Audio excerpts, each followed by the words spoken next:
दूसरे सिद्धांत के लोग उसको नीच कहा गया, आप रामचरितमानस में उठा करके देखिए। लेकिन कबीर साहब ने कहा कि सकलो दुर्मति दूर कर अच्छा जन्म गंवाओ।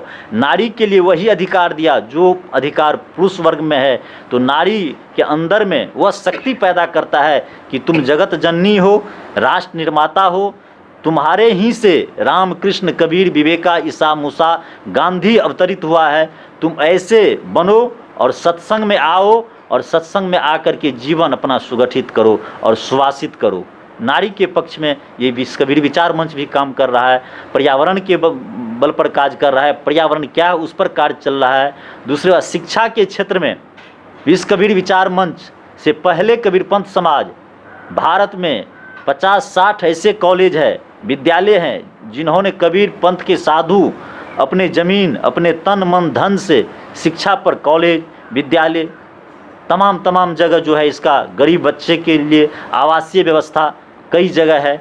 और हम चाहते हैं कि हम अपने जीवन में एक विश्वविद्यालय का जो भूमि पूजन किए थे 14 से 2015 में, माननीय अशोक सिंघल जी, हिंदू परिषद के संरक्षक और सिख धर्म के प्रवर्तक गुरुबचन जथेदार जी, और ख़ास करके मुस्लिम समाज के जो अभी वर्तमान में केरल के राज्यपाल हैं मोहम्मद आरिफ खां, इन लोगों के द्वारा भूमि पूजन हुआ है यही कबीर मठ सिसवार में, कबीर मठ के प्रांगण में।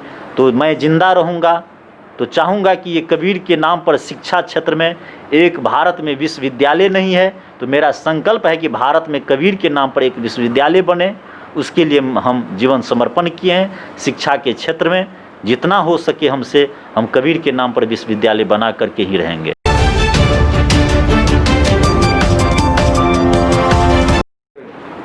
नमस्कार, मैं संतोष कुमार और आप देख रहे हैं इंद्रप्रस्थ समाचार इंटरनेशनल। हमारे बीच मौजूद हैं विश्व कबीर विचार मंच के चेयरमैन संत मनमोहन साहब जी हमसे बात करने के लिए। तो संत साहब जी, आपका इंद्रप्रस्थ समाचार में स्वागत है। जी नमस्कार जी। आपका जो ये विश्व कबीर विचार मंच जो है, ये कौन कौन सी स्टेट में, कहाँ और स्टेट तो में तो है ही, यानी कि पूरा देश में, उसके बाद विदेशों में कहाँ पे है? विश्व कबीर विचार मंच जो है स्थापना 2002 में हुआ है।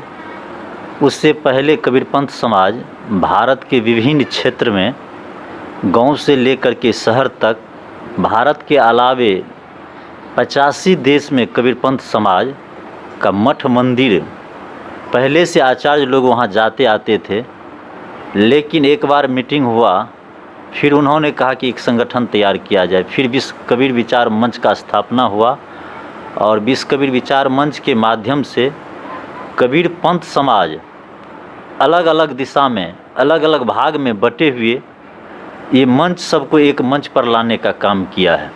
और अभी के दौरान में विश्व कबीर विचार मंच जो है देश ही नहीं पूरे विश्व भर में सदगुरु कबीर साहब का मौलिक सिद्धांत, जो मानवतावादी सिद्धांत है, जो समरस समाज का स्थापना हो, उस पर सारे लोग एक साथ मिल कर के जो जहीं हैं, जिस भाषा में, जिस क्षेत्र में, उसी भाव और उसी भाषा में जनमानस को अपने ओर कबीर साहब के विचार को केंद्रित कर समाज और राष्ट्र निर्माण के लिए कार्य कर रहे हैं।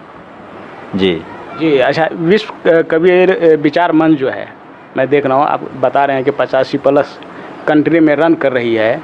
तो जहाँ तक कि लोगों को, या ऐसे कि सभी को मालूम है कि कबीर साहब जी थे, उनका जो विचार है वो बहुत ही आज के टाइम में, यानी भारत का संविधान जैसे है, तो भारत का संविधान और कबीर का विचार मंच अगर देखा जाए तो यानी कि मिलता जुलता है ये।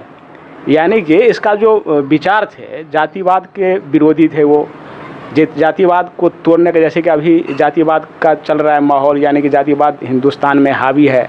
तो उससे क्या हो रहा है कि समाज में जो है थोड़ा चंद तरह की बहुत ही परेशानियाँ बहुत हर क्षेत्र में जो है ये देखने को। तो इस तरह से आप ये बताइए कि ये जो विचार जो है आपका कबीर साहब का जो विचार है, तो किस प्रकार से आप जो है लोगों को पहुँचाने का काम कर रहे हैं, क्या विचार है, थोड़ा दोहा के जरिए भी अगर आप बताने का कोशिश करेंगे, और मूल विचार उनका क्या था। जैसे कि हम लोग तो ऐसे जानते हैं आप डिटेल से जानते होंगे, इसके बारे में बताइए थोड़ा सा। आज का जो परिप्रेक्ष्य है, जो सदरुख कबीर साहब 1456 में इस धराधाम पर काशी लहर तालाब में प्रकट हुआ, उस समय में ऐसे विषम परिस्थिति हिंदू और मुसलमान के बीच में, हिंदू का गुरु रामानंद स्वामी और मुसलमान का सिकंदर लौदी शासक, दोनों मानवीय गुण को छोड़ करके दानवीय गुण, आसुरी प्रवृत्ति, धर्म को धारण करने के बाद समाज में अशांति, अव्यवस्था, अंधविश्वास, रूढ़िवाद, जातिवाद इत्यादि विषय वस्तु जो है समाज को एक जकड़ लिया था। सदरुख कबीर साहब इस धराधाम पर आए और कबीर साहब काशी नगरी में चौराहे पर साखी के माध्यम से हिंदू और मुसलमान दोनों को समझाया, कहा कि एक मल मूत्र, एक रुधिर, एक अंडा, एक बूंद से सृष्टि रची है, कौन ब्राह्मण कौन शूद्रा। ए मेरे भाइयों, कोई न ब्राह्मण जन्म लिया है और न कोई शूद्र जन्म लिया है। प्रकृति के अंदर में, परमात्मा के दरबार में मानव एक ही तत्व से बना है, जो सदरुख कबीर साखी के माध्यम से स्पष्ट किया कि रजो वृज का देह है, कब्रन यह संग न आया, संग न जाए ये का, ये माँ के रज और पिता के वृज से इस शरीर का निर्माण हुआ है।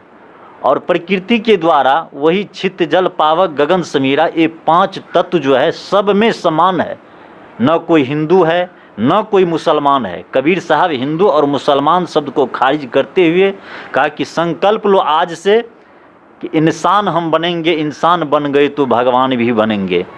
तुम मानव हो और मानवीय गुण धारण करके तुम संकल्प लो कि मैं इंसान हूँ, मैं हिंदू नहीं हूँ, मैं मुसलमान सिख ईसाई नहीं हूँ। ये सिख ईसाई बौद्धिस्ट तमाम जो सारे धारा जो हमारे समाज में दिए हैं, ये कुछ अंधविश्वासी अवैज्ञानिक मान्यताएं का जो विचारधारा के जो लोग हैं, उन्होंने ये फैलाया अपने स्वार्थ के लिए। कुछ दिनों के बाद जब देश आज़ाद हुआ तो आज़ाद के समय में हमारे कबीर साहब के विचार को मानने वाले पूज्यवर गांधी बाबा, हमारे डॉक्टर अंबेडकर जी, जो कबीर साहब की परंपरा को रखते हुए संविधान का जो संशोधन हुआ, जो संविधान का निर्माण हुआ, लगभग उसमें 90% सदरुख कबीर साहब का विचारधारा भारतीय संविधान में है। और हम लोग ये चाहते हैं कि जो 90% भारतीय संविधान में तो कानून है, लेकिन कानून आज तक हमारे समाज में केवल कानून बन करके रह गया। जो कबीर का विचार था कि मानव मानव में हो भाईचारा, यही पैगाम हमारा, लेकिन 90% लोग ऐसे हैं कि मानव को जाति में बांट करके रख दिया, मानव को संप्रदाय में बांट करके रख दिया, सांप्रदायिक जहर और जातीय जहर फैला करके मानव को एक पंगु बना दिया है। इसीलिए विश्व कबीर विचार मंच का स्थापना हुआ, जो सदियों से पंगु बना हुआ है, आज भी पंगु है। हमारे विचार मंच के माध्यम से उस व्यक्ति को आर्थिक आज़ादी से लेकर के मानसिक आज़ादी से लेकर के तमाम तरह का आज़ादी एक कबीर साहब के विचारधारा में है। जो कबीर साहब के विचारधारा से जो व्यक्ति जुड़ता है, उसका तो समझिए कि मानसिक आज़ादी से लेकर के आर्थिक आज़ादी होता है। आर्थिक का आज़ादी देखिए कि कबीर पंथ के लोग जहाँ जाते हैं, अपने कबीर वाणी के माध्यम से अमृत संदेश सुनाते हैं, और अमृत संदेश दे करके मानव समाज के, मानव के हृदय में अमृत भर देता है, जिससे मानव मांस, मछली, दारू, तारू, शराब, गांजा, भांग, हफीम, जुआ, चर्स इत्यादि को त्याग देता है। मानव अपने सदकर्म पर चलने लगता है। जब भी वह त्यागता है तो उसका जितना भी खर्च था, फालतू खर्च, वह बच जाता है। आर्थिक बचत हुआ वहाँ। और आर्थिक बचत होने के बाद क्या होता है, तो जब साधु संत जाता है तो अच्छे संस्कार मिलता है। हमारे जो भारतीय संस्कृति परंपरा है, जो वेद में है कि मनुष्य सुहस्ती, मनुष्य बढ़ कर के धरती तल पर कोई शक्ति नहीं है।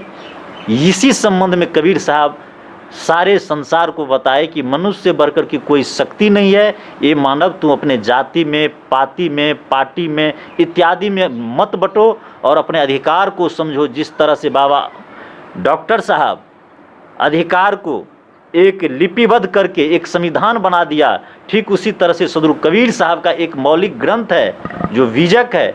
बीजक अगर आप उठा करके देखते हैं तो हमारे भारतीय परंपरा में जितने कचरा है, जिस क्षेत्र में कचरा है, सारे कचरे का समाधान एक सदग्रंथ जो विजक है उसमें है, और विकास के लिए, सारे समाधान के लिए हमारे डॉक्टर साहब जो बाबा साहब हैं, जो संविधान के निर्माता है, उनका विचार और कबीर का विचार एक सिक्का के दो पहलू है।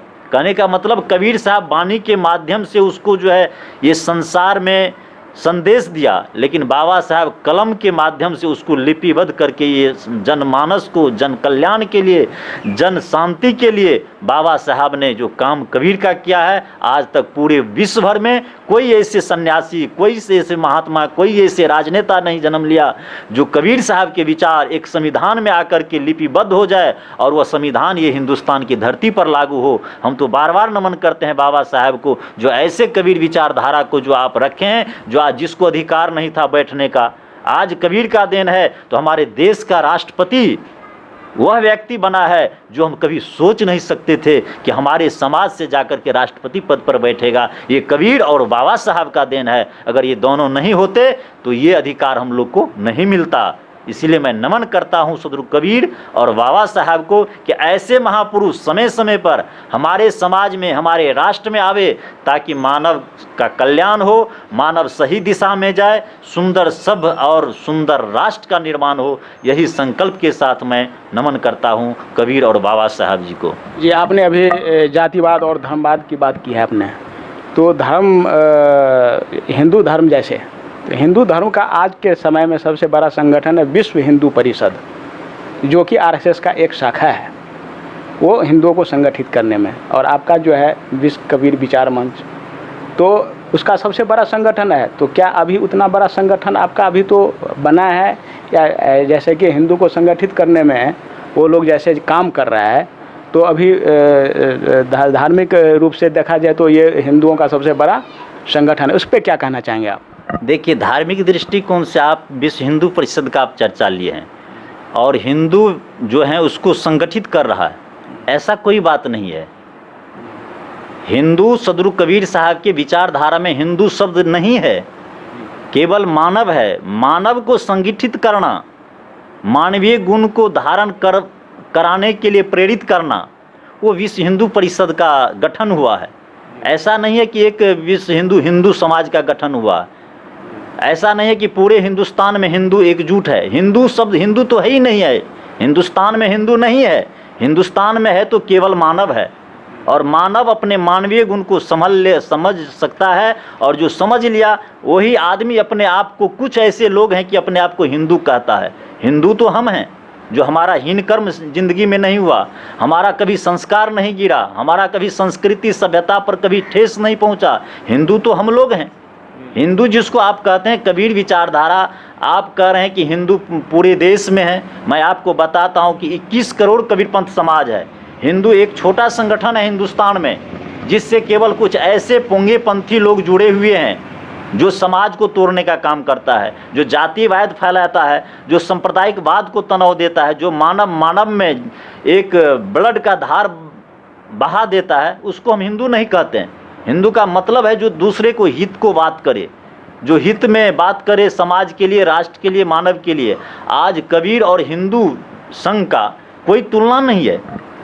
कबीर एक ऐसे उगता हुआ सूरज है जहाँ पर ऐसे सिद्धांत का कहीं जगह नहीं है। हिंदू मुस्लिम पैदा एक संगठन चलाने वाले आदमी, कबीर का सिद्धांत में कहीं उसका जगह नहीं है कि ये हिंदू है, ये मुसलमान है, ये सिख है। ये कबीर का सिद्धांत और ये विश्व कबीर विचार मंच का ये सिस्टम नहीं है। विश्व कबीर विचार मंच तो एक उगता हुआ सूरज है।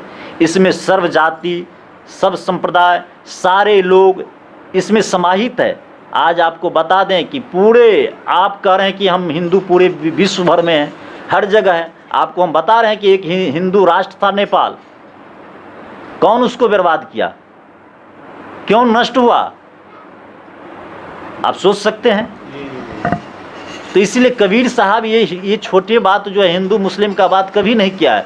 कबीर केवल मानवतावादी पुजारी थे। कबीर केवल हमारे सिद्धांत पूरे भारतवर्ष में गली गली में जाकर के मानव को संगठित कर रहा है, मानव को मानवीय संस्कार दे रहा है। मानव के अंदर में जो सत्य सनातन संस्कृति है, जो सदियों से मनुष्य सुहस्ती जो मंत्र है वेद का, वही वेद का पाठ हमारे कबीर पंथ समाज के द्वारा हर एक व्यक्ति को पढ़ाया जाता है और तुम समझो कि तुम मानव हो, मानव ही तुम्हारा जाति है। जाति तो एक पशु का होता है, जाति तो एक दूसरे क्षेत्र में होता है, लेकिन मानव जाति में कोई जाति नहीं है। हिंदू में वर्ग विशेष हो गया।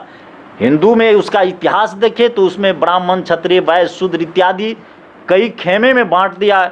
ऐसे क्या बात करते हैं, उठा करके आप देखें तो आपको पता चलेगा कि उसका सिस्टम क्या है। तो मैं उसके अंदर में जाना नहीं चाहता हूँ। कबीर साहब का जो संदेश है, ये हिंदू मुस्लिम कबीर के रास्ते में, ये तो समझिए कि एक कंकर का, जैसे एक पत्थर का एक टुकड़ा पड़ा हुआ है हिंदू और मुस्लिम शब्द। कबीर साहब तो एक लक्ष्मण रेखा खींच दिया कि मानव हो, मानव होकर के जियो और संकल्प लो कि इंसान बनेंगे, इंसान हम बन गए तो भगवान भी बनेंगे। कुछ ऐसे लोग भगवान को ऊपर दिखाते हैं, बहुत ऐसे हिंदूवादी लोग हैं कि भगवान को ऊपर दिखाते हैं, नीचे दिखाते हैं, झाड़ पहाड़ और पत्थर में दिखाते हैं। लेकिन कबीर विचारधारा इस तरह का कभी अंधविश्वास नहीं फैलाएगा। कबीर विचारधारा आपको फैलाएगा कि तेरा साईं तुझ में, जाग सके तो जाग, करू बहिया बल आपने, छार बिराने आस, जिनके आंगन नदी भय सो कस मरे प्यास। वही बात कबीर दोहराया मनुष्य सुहस्ते। वही बात कबीर अपने साखी के माध्यम से कहा कि तुम संकल्प लो कि मैं मनुष्य हूँ, अहम ब्रह्मामि, मैं ब्रह्म हूँ, मैं चेतन हूँ, मैं शुद्ध स्वरूप आत्मा अजर अमर अखंड हूँ, मैं हिंदू नहीं हूँ, मैं मुसलमान नहीं हूँ। जी, आपके जो विश्व कबीर विचार मंच है, इसके बैनर तले जो है मुझे पता लगा है कि आप सामाजिक उत्थान के लिए भी कुछ काम करते। तो क्या क्या काम कर रहे हैं सामाजिक उत्थान के लिए? सबसे पहले तो हम समाज में पर्यावरण पर काम कर रहे हैं, क्योंकि पर्यावरण जब ही बचेगा तभी समाज और समाज में रहने वाले जो व्यक्ति है वह सही सलामत बच पाएगा।